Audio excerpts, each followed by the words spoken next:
que je connais l'attachement durable de mon épouse, le professeur Sababou Salam, à cette université où nous parlons maintenant. Alors, je voudrais faire ici un plaidoyer pour le livre, car c'est évidemment, on a prédit plusieurs fois la mort du livre. D'abord, on a prédit la mort de l'écrit, quand il y a eu le déferlement de la télévision, de la publicité, et tout ça, que le règne de l'image, désormais, n'a pas de sens. Et le cinéma lui-même est devenu un élément de la culture, tel qu'il faut dire ceci nous économise la lecture du livre. Mais nous avons vu paradoxalement avec le numérique, avec l'électronique, retrouver le sens par rapport à l'image. Mais on pourrait dire aussi que l'ordinateur lui-même est l'ennemi du livre, ou plutôt il tente à l'asphyxier. Pourquoi? Parce qu'il est possible aujourd'hui de lire sur un écran le contenu de tous les livres que nous désirons. Et donc, à ce moment-là, pourquoi donc cette chose matérielle qu'est le livre? Et pourtant, le livre résiste. Il résiste, il a résisté à la télévision, il a résisté à l'ordinateur, il a résisté au cinéma. Le cinéma, non seulement on peut le trouver, du moins dans mon pays, dans les grandes surfaces, non seulement on peut l'acquérir par des dispositifs comme Amazon, mais aussi ce qui est très important, en tout cas dans mon pays, c'est que les petits libraires continuent à vivre et qu'ils continuent à jouer un rôle essentiel par leur relation personnelle avec les lecteurs, les acheteurs, en leur conseillant, en leur déconseillant. Autrement dit, vous avez une vitalité. Le livre ne fait pas que survivre, il vit. Et vous avez les salons du livre, comme si, disons, ce qui n'existait pas encore il y a 50 ans, ils se sont multipliés. Et j'ajoute aussi que, en tout cas, je ne sais pas ce qui s'est passé au Maroc pendant le premier confinement, mais celui-ci n'a pas seulement favorisé l'écoute de la musique, les émissions de séries télévisées, il a énormément favorisé l'achat de livres comme si c'était un besoin contre lequel on ne peut rien. Alors, ce qui est intéressant maintenant, c'est pourquoi le livre vit. Parce qu'il a un caractère unique. Son caractère unique, c'est que son contenu est spirituel, ce sont des choses qui viennent de l'esprit, et inséparable d'une base matérielle qui est le papier. Le livre est un objet, mais un objet qui n'est pas un objet comme les autres. On peut dire que c'est un objet très personnalisé, on peut dire comme on a son iPhone, mais d'une autre forme de compagnonnage. Ce livre-là, nous pouvons, à la différence des tableaux, nous n'avons pas cette liberté de passer d'une page à l'autre, de sauter, de revenir, d'annoter, de souligner ce qui est important. Autrement dit, le livre, nous intégrons notre propre personnalité dans le livre que nous aimons et par ce toucher, cette habitude que nous l'avons et le souci que nous l'avons de garder en bibliothèque au lieu de dire bon, nous l'avons lu, nous le jetons. Le livre est pour nous psychologiquement et sociologiquement un objet particulièrement précieux.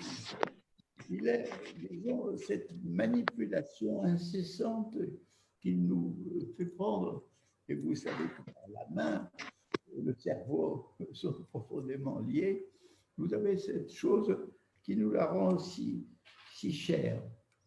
Et lire un livre, quand nous l'avons dans notre bibliothèque et que nous l'avons aimé, nous avons parfois la pulsion de relire quelques pages, ou moins de le relire en entier. Donc, si vous voulez, le livre, c'est une des raisons, on a ajouté d'autres, qui fait que nous sommes attachés. Bien entendu, il faut commencer par lire un livre. Et pour connaître cette chose-là, c'est pour ça que du point de vue de l'éducation, il est extrêmement important d'enseigner à lire dans les livres pour donner cette habitude et pour donner ce souci permanent d'avoir cet ami présent aux côtés de soi. Ce que je voudrais dire, et peut-être ici je vais me hasarder à donner des exemples personnels, c'est que le livre, surtout pour l'adolescent, c'est-à-dire le jeune en période scolaire, en période d'études secondaires, peut-être déjà universitaire, mais surtout secondaire, que pour ce jeune-là, souvent, des livres vont jouer un rôle clé, un rôle foudroyant. Pourquoi? Parce que la jeunesse, souvent, recherche sa propre vérité et brusquement, on trouve dans un livre la révélation de ce que l'on cherchait, qui était déjà en soi, mais que l'on ignorait.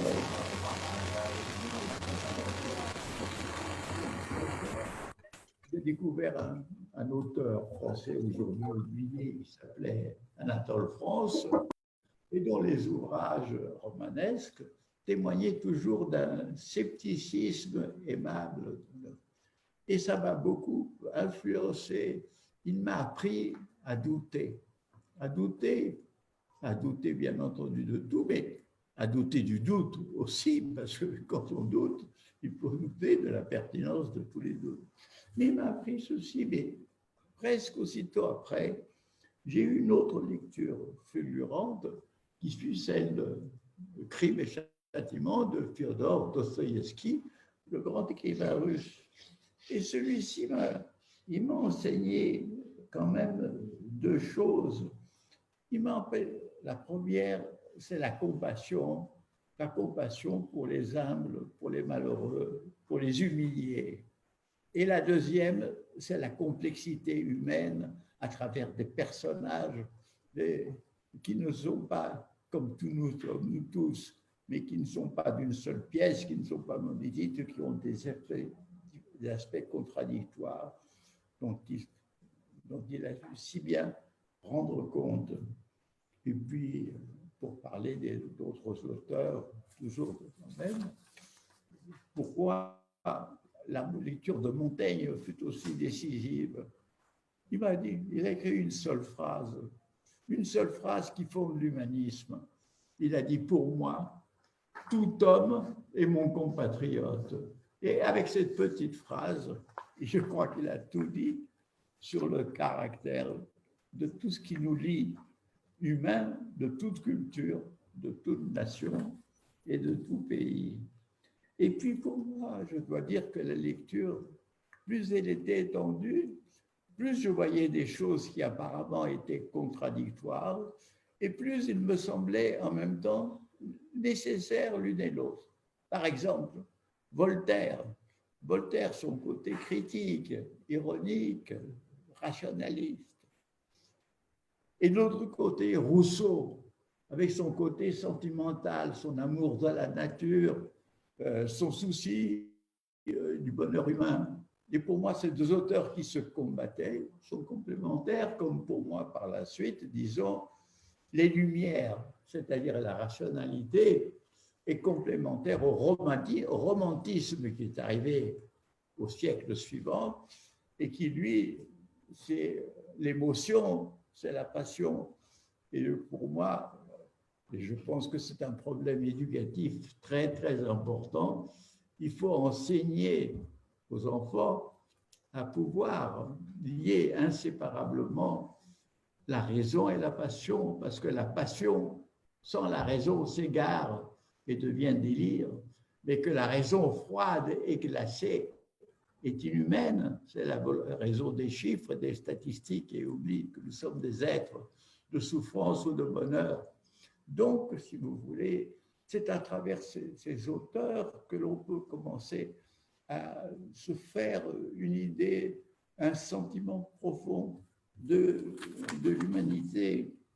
Et j'ajoute, pour le dernier cas, en ce qui me concerne, puisque j'avais 20 ans et que je me lançais dans la résistance contre l'occupant, puisque la France était vaincue et occupée, la lecture de Rimbaud, dans Une saison en enfer, de cette révolte adolescente, de ces aspirations de l'adolescente à un autre monde, à une autre vie, comme il disait, la vraie vie est absente. Cette chose m'a transporté, mon enthousiasme m'a aidé, m'a animé. Et quand il termine la saison en enfer en disant « Et armés d'une ardente patience, nous entrerons dans les splendides villes », il y a quelque chose qui ouvrait pour moi des espoirs, même si ces espoirs, après, ont été en partie déçus. Donc, je me suis permis de donner mon exemple pour dire à quel point un livre peut nous aider à devenir nous-mêmes et à nous former. Et je veux en venir à une chose qui peut sembler éloignée de la pédagogie, éloignée, disons, de la connaissance, qui est le roman. Parce que le roman, évidemment, c'est une histoire, c'est une évasion. Vous lisez le roman comme vous voyez un film, vous vous évadez dans un univers qui a toutes les apparences de la réalité, qui est imaginaire, avec des personnages qui aussi sont très vivants, mais sont complètement imaginaires. Vous vous semblez vous évader. Mais ce qu'il y a de paradoxal, c'est que dans cette évasion, vous découvrez le monde. Là aussi, je peux vous donner mon exemple. Je dois dire qu'adolescent, j'ai beaucoup lu, et chaque fois que je lisais, que ce soit Balzac, que ce soit Proust, que ce soit Émile Zola, pour parler des grands auteurs français, je découvrais l'histoire, la société, les rapports humains, je découvrais la complexité des individus, je découvrais donc, si vous voulez, le roman n'est pas seulement une évasion, un divertissement, c'est un document précieux, je dirais, complémentaire aux sciences humaines, parce que à la psychologie, c'est très bien, mais le roman nous montre des êtres concrets, vivants, aimant, souffrant, se disputant.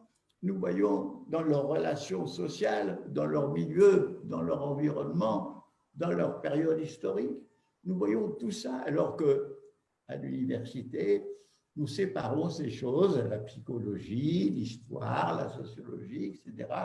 Et grâce au roman, nous trouvons tous ces éléments et nous pouvons réfléchir sur nous-mêmes et sur la société et sur notre temps présent.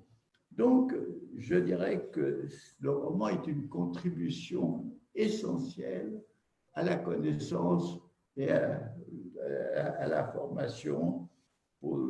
Et donc, et quand je parlais, je donnais des exemples français, mais je vois attester aussi la richesse désormais des romans marocains qui sont romans de femmes, romans d'hommes, et qui eux-mêmes donnent des plongées dans la vie, dans la société marocaine, aussi profonds et aussi utiles que des documents.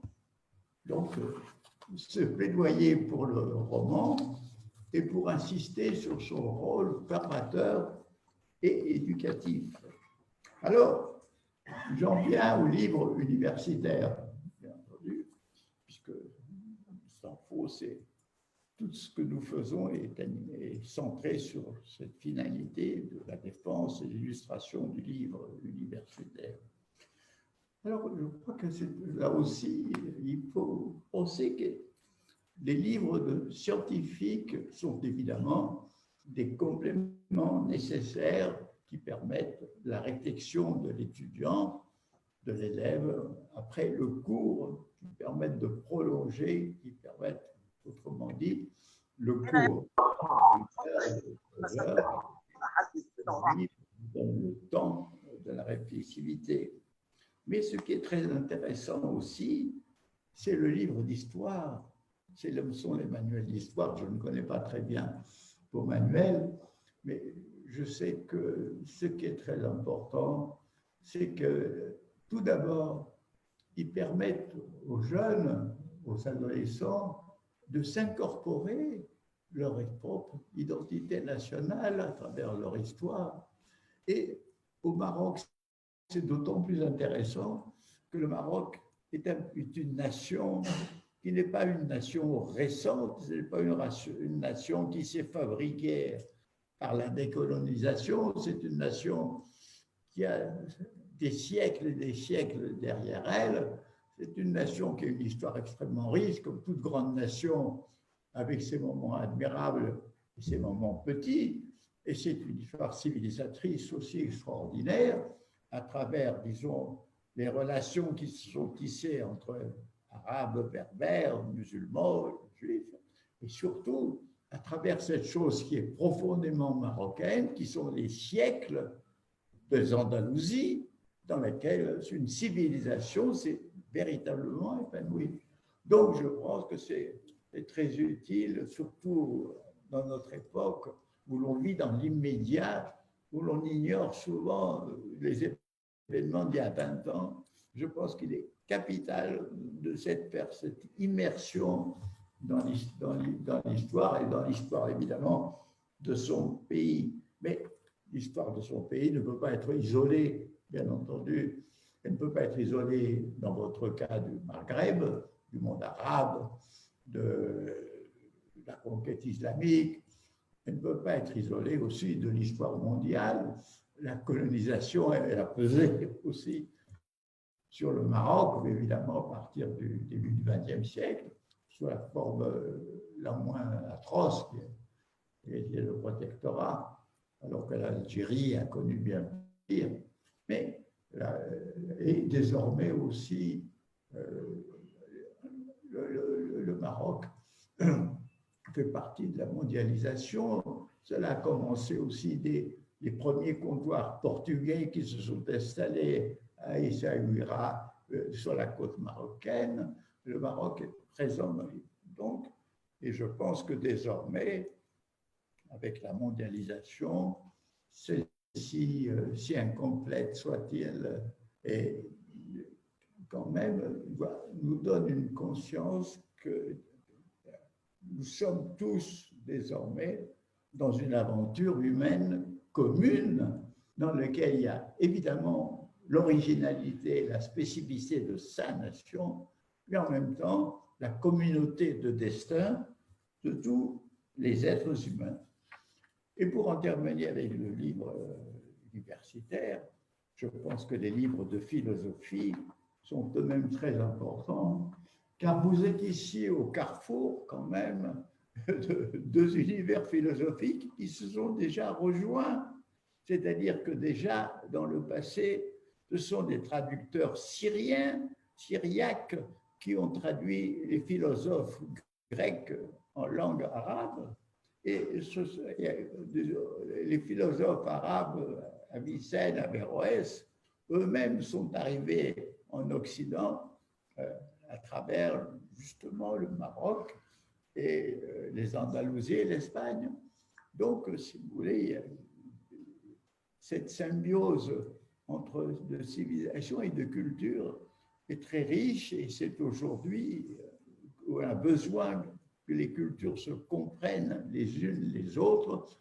On voit que vous autres Marocains, vous êtes particulièrement bien placés pour justement cette symbiose, cette communication, cette convivialité, mieux qu'une coexistence pacifique, une convivialité entre les différentes cultures.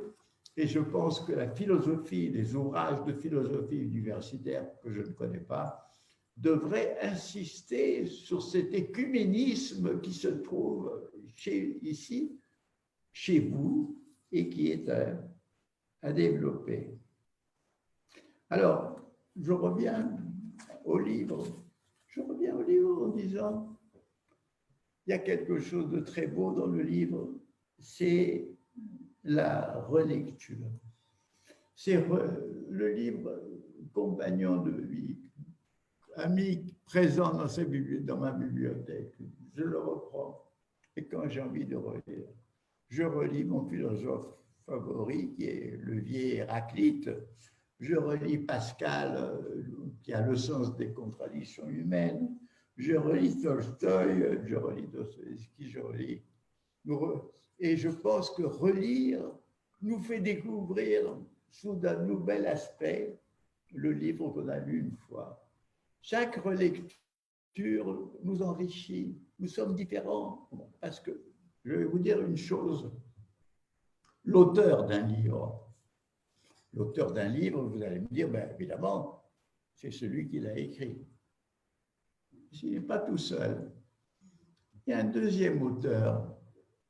Ben, c'est le livre lui-même qui, vous savez, c'est comme l'embryon dans le ventre de sa mère.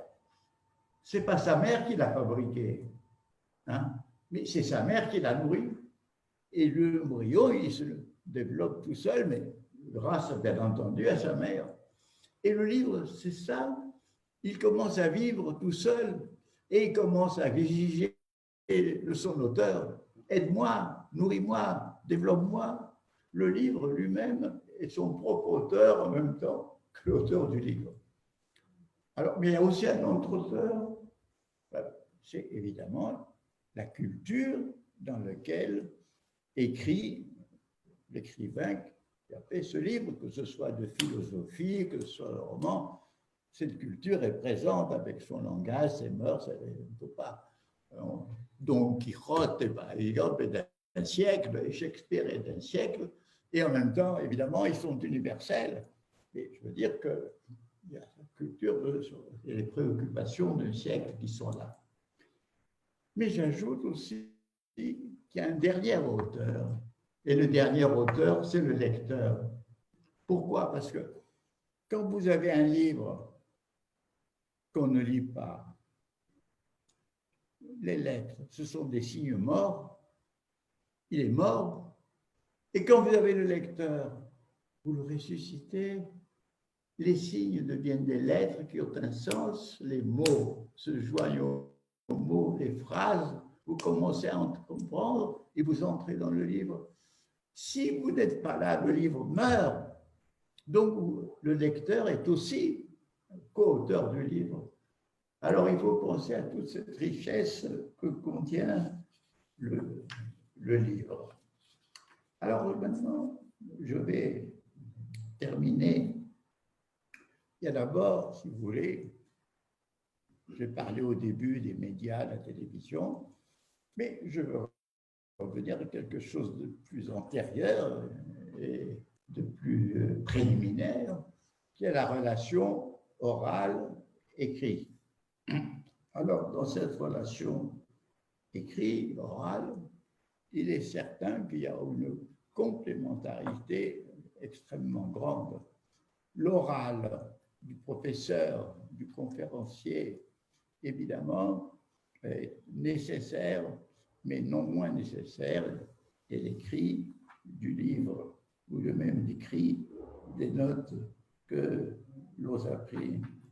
Alors, là, vous avez quand même cette chose importante qu'il y a la relation avec l'oral, la relation avec l'image qui peut être très correcte, il peut y avoir des illustrations, la couverture peut être une belle couverture avec une belle image, mais évidemment, nous ne sommes pas dans l'univers uniquement de l'image est utilisée. Donc, j'insiste sur la complémentarité du livre avec tous les autres moyens d'expression et de communication. Et je pense qu'il est important d'enseigner tout ceci aussi bien dès le primaire, bien entendu dans le secondaire et dans le supérieur. Il est important d'enseigner aussi, car la vie du livre, j'ai parlé pas seulement de la survie, mais la vie intense du livre, la vie qui nous nourrit, cette vie-là, elle est nécessaire et vitale pour la culture de chaque pays, votre culture marocaine, la culture universelle. Merci à vous, messieurs, dames.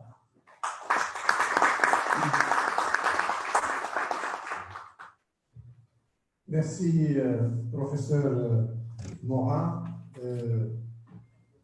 Donc, c'est Omar. شكرا ميرسي بوكو شير بروفيسور. إذا نعود إلى الأستاذة حيار وأجدد الشكر للبروفيسور إدغار موران والسيد رئيس جامعة القاضي عياض. بالطبع شرف لنا أن يحظى هذا المعرض في افتتاحه بإلقاء هذه المحاضرة القيمة التي كان فيها الأستاذ متعلقا كالعادة، وقام واحد الدورة ربط فيها الأدب بالتاريخ وبالقراءة، فالشكر له. الكلمة لك الأستاذة حيار. شكرا سيد الرئيس. من فضلكم إطلاق الصورة لأنها موقفة من الويب مانجر. لا ما عندناش. ما عندك يا أستاذة. Vous ne pouvez pas démarrer votre vidéo parce que c'est l'animateur qui l'a arrêté. شوفي يا أستاذة شنو. Là, عندكم من l'animateur. Il a arrêté ma vidéo automatiquement. Donc, s'il peut la remettre en ligne, ça serait bien. Merci. On va essayer. D'accord.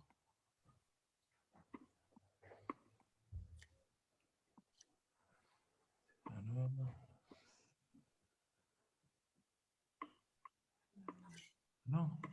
Donc, là, c'est arrêté par l'animateur. Mais c'est pas grave. Je vais faire mon mot en audio.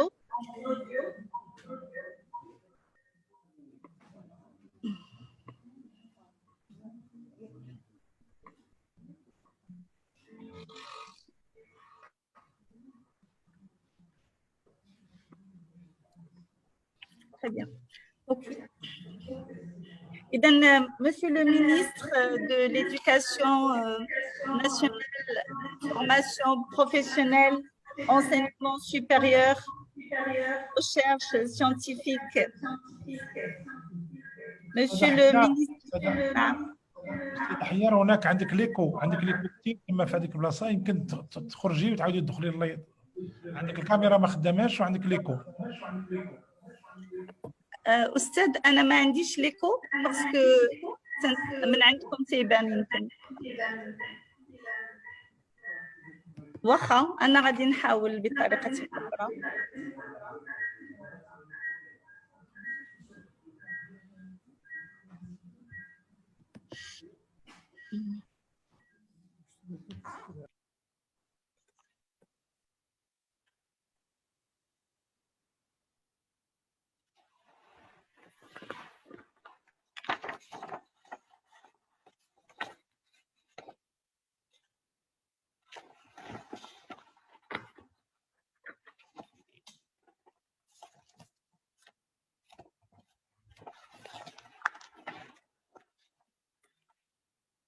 الو كتسمعني؟ اذا تفضلي يا استاذه تفضلي. عندنا مشكل في التلقي ديال الصوت ولكن الصوت كنسمعوه مزيان دابا. تفضلي يا استاذه. شكرا. اذا السيد الوزير Monsieur le ministre de l'Éducation nationale, formation professionnelle, enseignement supérieur, recherche scientifique, Monsieur le ministre de la Culture, Jeunesse et Sport, Monsieur le ministre délégué chargé de l'enseignement supérieur et de la recherche scientifique, mes chers collègues présidents des universités, chers professeurs, chers doyens, chers professeurs, chers étudiants. Donc, c'est un énorme plaisir pour moi de participer à cette cérémonie d'ouverture et de voir l'aboutissement et la réalisation de ce salon virtuel du livre universitaire. Et à ce titre, je tiens donc aussi à remercier Monsieur Edgar Morin pour cette belle conférence que nous venons d'écouter et pour les belles paroles qu'il a données, notamment en disant que le livre peut nous aider à devenir nous-mêmes et c'est une parole très profonde à méditer.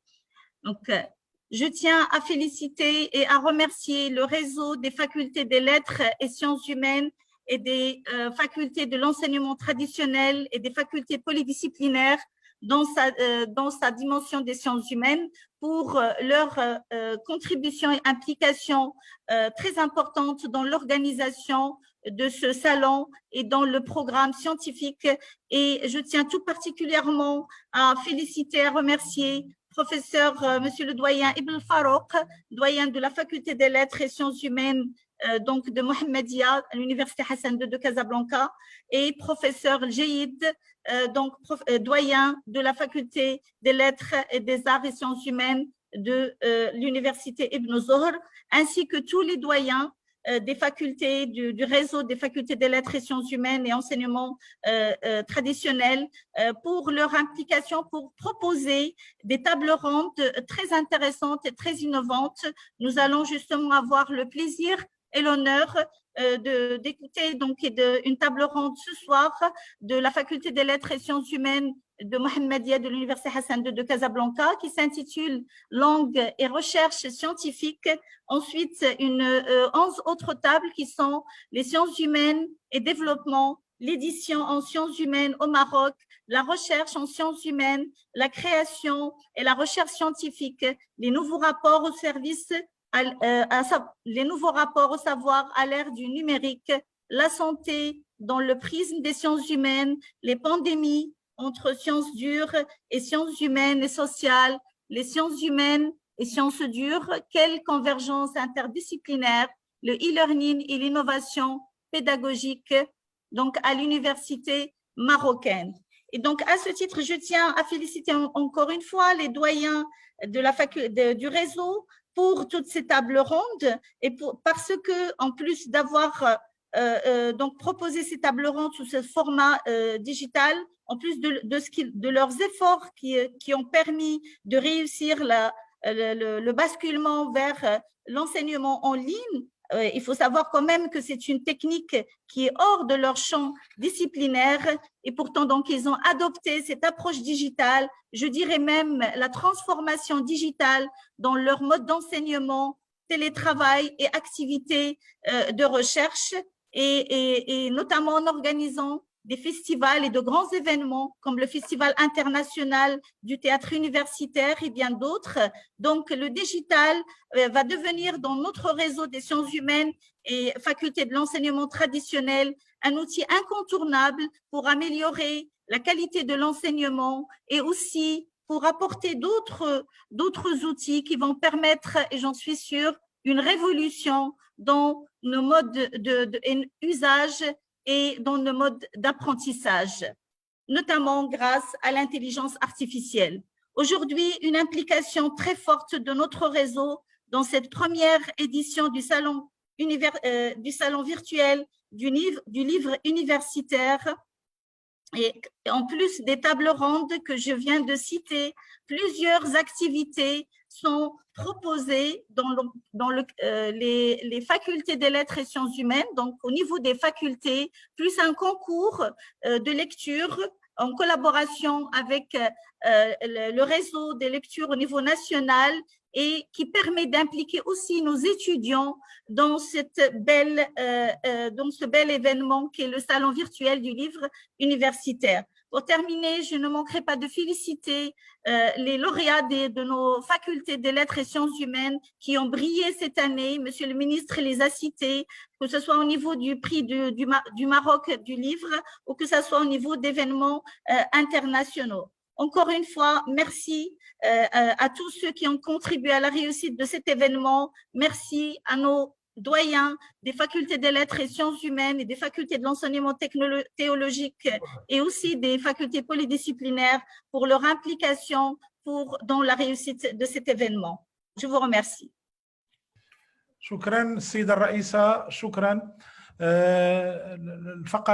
الفقرات ممتدة في هذا المعرض فقرات الممتدة بها العديد من تقديمات موائد مستديرة أشرف على السادة العمداء مشكورين، والعديد من الأساتذة الباحثين والأستاذات. كذلك هناك محاضرات أخرى، المحاضرة الأولى التي سوف نلتقي فيها إن شاء الله مع الأستاذ أحمد بوكوس مباشرة على الساعة 9:30، تليها محاضرة حول اللغات والبحث العلمي. كذلك هناك مسابقة بشراكة مع شبكة القراءة بالمغرب، وهناك تجربة الإقدام على تسجيل كتب مسموعة.